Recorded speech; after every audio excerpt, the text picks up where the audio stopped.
En lisant les textes de ce mardi de la semaine sainte, je ne peux pas m'empêcher de retourner au temps de Noël, un texte qu'on lit à ce moment-là à propos de la présentation de l'enfant Jésus au temple.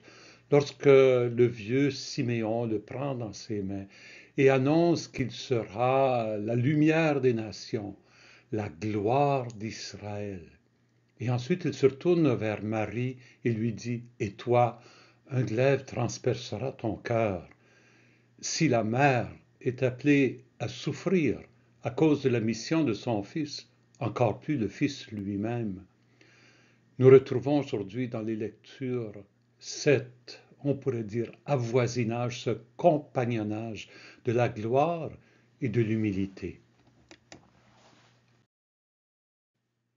Dans la première lecture du prophète Isaïe, c'est le deuxième cantique du serviteur souffrant que nous lisons aujourd'hui. Je vous invite à vous arrêter au verset suivant. C'est le prophète lui-même qui parle.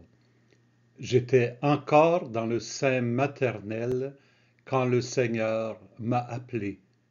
Il m'a dit, tu es mon serviteur Israël, en toi je manifesterai ma splendeur. Donc le serviteur est appelé à manifester la splendeur de Dieu aux yeux du peuple. C'est ça la gloire finalement. La gloire, c'est la manifestation de l'être même de Dieu. Et le prophète continue. Oui, j'ai de la valeur aux yeux du Seigneur. C'est mon Dieu qui est ma force. Ça aussi, c'est important à retenir. Le serviteur ne trouve pas sa force en lui-même, en ses propres capacités, ses propres talents. C'est en Dieu qu'il trouve sa force. C'est dans sa relation avec Dieu qu'il puise la capacité de remplir sa mission. Et enfin, cette phrase, le Seigneur me dit, il dit, je fais de toi la lumière des nations pour que mon salut parvienne jusqu'aux extrémités de la terre. C'est la phrase de Siméon.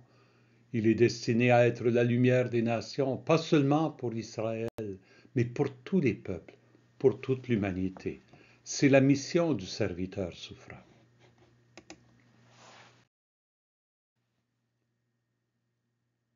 Dans l'évangile de Jean, nous lisons le passage au cours du dernier repas que Jésus prenait avec ses disciples. Jésus dit, Amen, Amen, je vous le dis, l'un de vous me livrera. Cette trahison annoncée fait partie de la souffrance du serviteur souffrant. C'est cette humilité qu'il accepte d'être abaissé ainsi. Judas prit la bouchée, il sortit aussitôt, il s'en va trahir Jésus. L'évangéliste note, or il faisait nuit. La nuit, c'est un temps d'épreuve, évidemment, d'obscurité. C'est le symbole des puissances de la mort. C'est un signe de cette terrible épreuve qui attend le Fils de Dieu. Pourtant, quand il fut sorti, Jésus déclara, maintenant le Fils de l'homme est glorifié et Dieu est glorifié en lui.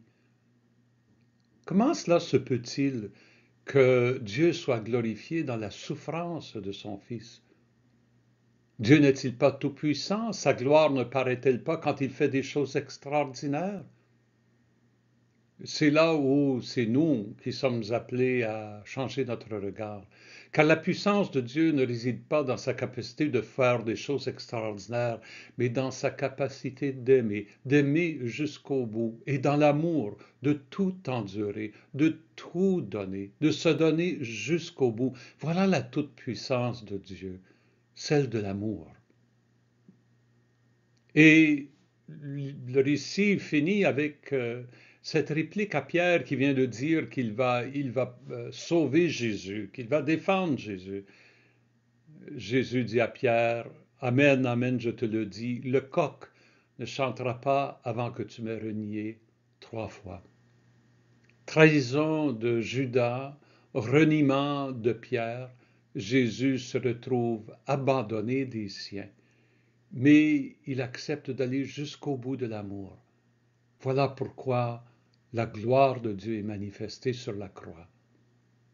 la gloire et l'humilité du serviteur souffrant.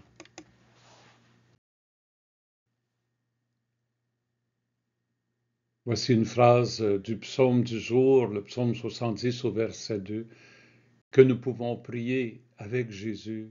Seigneur, dans ta justice, défends-moi, libère-moi, tends l'oreille vers moi, sauve-moi.